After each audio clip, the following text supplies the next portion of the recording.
Peggy 18.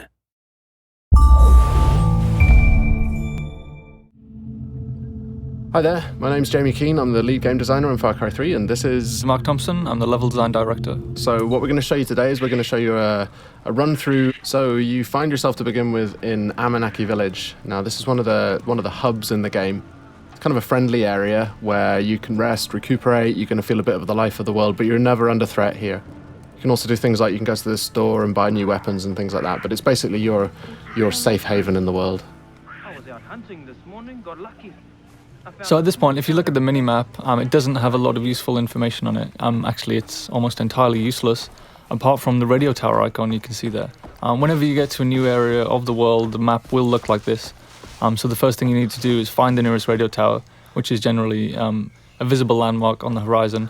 And then you need to head up there and take off the GPS scrambling device, which Vass and his pirates have put there. So they're always going to be pretty much in high places in the world, areas that you're going to find easy to see. We wanted to make it a slightly different challenge to the rest of the gameplay. A lot of the gameplay in the world is combat oriented, whereas this we wanted to make much more of a kind of a jumping puzzle. This one's the first one that you come across in the world, so it's a really light challenge, but later on in the world it's going to become a little more tricky.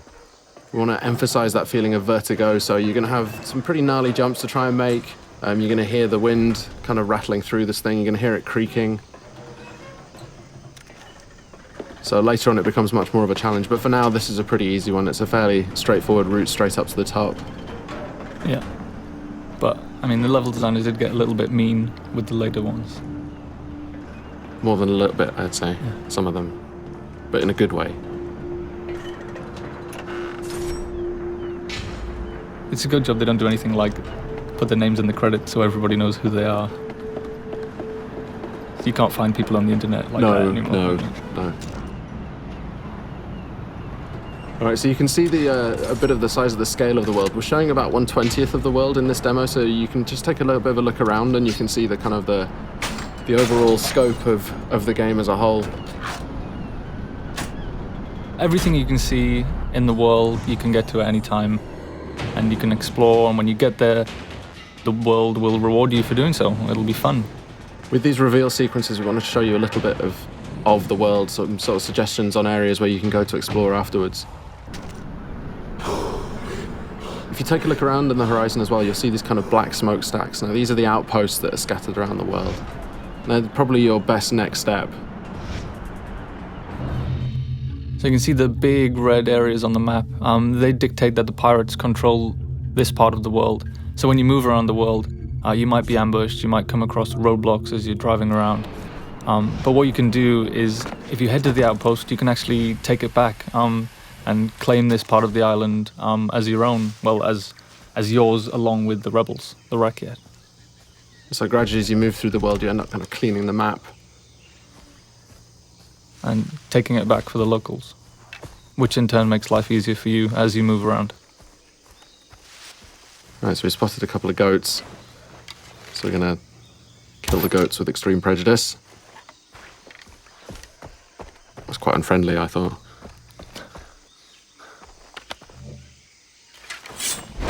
That was more unfriendly, though. Yes, certainly. Yeah. All right, so we skinned the goat, so now we've got a skin from the goat, so we can use that to craft. This is the crafting menu, and in here you can see all the different things that you can use animal skins to craft. Right now we're going to go and we're going to craft a weapon holster, which is going to let us then carry 4 weapons. The loadout that you have in this demo is a little bit, we kind of cheated slightly just so that it was more fun to play for the demo, but normally you would have to build up from pretty much nothing. You know, you start off in the world and you start off like Jason starts off in this world. You know, he's this young 25-year-old guy without much of a clue, and he's kind of got a gun and nothing much else. So there's a parallel there between the way that Jason starts in the world and the way that you start in the world. Again, the locals need the help of a plucky young hero. Jason hears the call of duty and sees an opportunity for a Medal of Honor, so he heads out into the battlefield to try and resolve the crisis in uncharted territory. And it's kind of the borderland between a series. All right, so we're here at the outpost now. Now we've got the camera out, which is going to give us a kind of a bit of a chance to look around and spot some enemies, tag them so we can work out a better route, a better path. This is one of the things that wasn't part of Far Cry 2 really, but It was a cool feature in Far Cry 1 that we liked, so we brought it back. And these outposts as well, they're going to really change the feel of the world. If you take them out, then you control the area, and then the Rakyat are going to move in. It's no longer going to be enemy controlled, it's going to be friendly controlled, so it's much easier for you to move around in the world. But you've got to take it out first. And one of the things you want to avoid is getting these guys to set the alarm off. So you can approach it just all guns blazing, or you can charge in and well, not charge in fact, but take it a bit easier and try and do more of a stealth route. Spot the guys first, try not to get spotted. If they do spot you, they're going to run for an alarm, so you want to stop them setting that alarm off.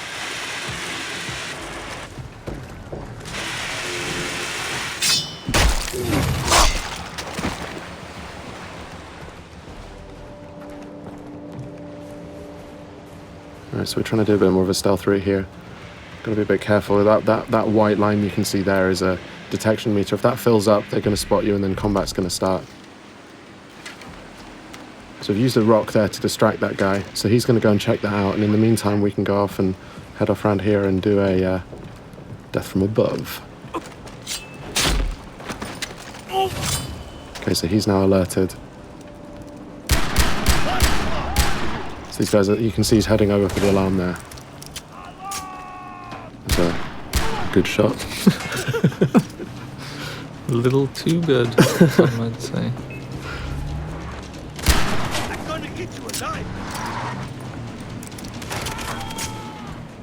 Alright, so it's all kicked off now because they can hear you. So this is the thing. I mean, once you do go weapons loud, the world reacts to it, and the world's going to come and find out and see what you're up to. And it's not just the guys in the outpost. If there are any patrols that are moving around the area, like boat patrols might come in from the ocean, or any guys driving along the roads nearby, they're going to hear gunfire, and they're all going to be attracted. Another good shot there, I think. A little too good. Yeah. Could you just shut the alarm? Through the guy. So we've got the quest on the board right nearby. We've also got this hunting quest down here. The other thing it's done is opened up a fast travel node. Now, fast travel is something we really wanted to get into the game so that you decide how you move around the island. Here we can see the weapon store. Just going to go and upgrade one of the weapons that you've got. But yeah, you can stock up on any ammo that you're missing. You can buy consumables like health packs and body armor. Mm-hmm. You can buy maps as well if you're interested in exploration. It's going to show you where all the different collectibles are. You can see where all the chests are. You can see where all the relics and all the lost letters and the memory cards are. All right, so this is the weapon upgrade system. So each weapon has a different set of upgrades that you can use.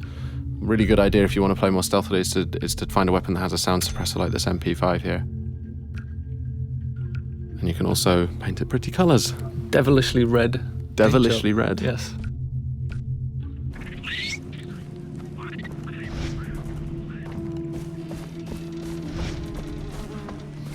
Alright, moving up to take this quest, which is just on the board over here.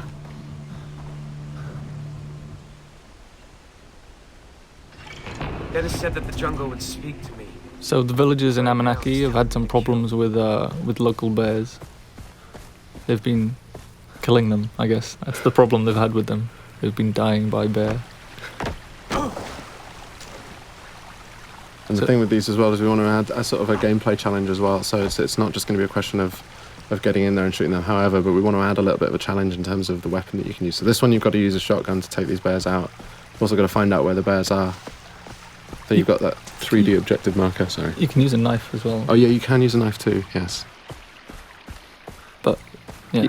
Knife versus bear. It's a bad life choice. Always a good choice, always a good decision. Alright, so we're coming up on the quest location now, so we've got to go and pick up a shotgun. And you can see on the minimap we've just dipped into a new undiscovered part of the world. So if we didn't want to go kill these bears, we could head off to that radio tower and unlock a new section of the map and unlock some new side quests and things to do. But right now we're going to go and shoot bears. In the face? No, well I decided not to go within the face because... That would be too efficient. It would be. But there we can see it. Alright, now, bears can take a lot of punishment and they pack a real punch, as you can see there. When you get hit by them, you really know about it. I've seen it go a lot worse than that. Definitely. Well, that's the thing, because you feel all confident because, you know, they're not closing very quickly and then suddenly knock you over. Yeah. All right, so we're into the cave now. And this is it's a whole new dimension, I guess, that we added to Far Cry. Is lots of interior spaces. There's something that the tech couldn't do back in Far Cry 2, so it's something we added. So you'll have lots of and it just adds lots of interesting avenues for exploration. Lots of cave networks, tunnels underground, old mines, old temples, and there's always something to do and find down there. It's true. And you have a flashlight as well, so you can see where you're going. Indeed. Adding other dimensions, really. Got interplanar experiences. Yeah, I mean, physically and metaphysically. So we added Hell and Rylier. Yeah. In the last area, we headed to the radio tower first so we could figure out the lay of the land and decide what to do next. But in this instance, we just sold the smokestack and headed straight for it. And there's no order that you need to do anything. No, I mean, you don't have to do any of these things if you don't want to. It's just going to make it more difficult to... Oh, I think I heard a tiger. Ah, yes. That's kind of forced the hand on the stealth issue there a little bit, I think. Yes, a little too close to the outpost there. Explosive arrow. But they don't know quite where you are yet. They just heard the gunfire and they come and investigate. Oh, and this is the best explosive arrow ever. Great. I know I'll start a fire. So you can see there we used a few different types of arrowhead. They're actually craftable items. So you're not just stuck with the bow is a super cool stealth weapon for long range kills, but you can also go craft fire tips and explosive tips, so you can be more versatile at long range. But it still stays stealthy even if you've got those kind of like more full-on arrowheads on them. Stealthy explosions. Yes. Stealth explosions. I think we should do that in the real one as well, actually. Stealth explosion.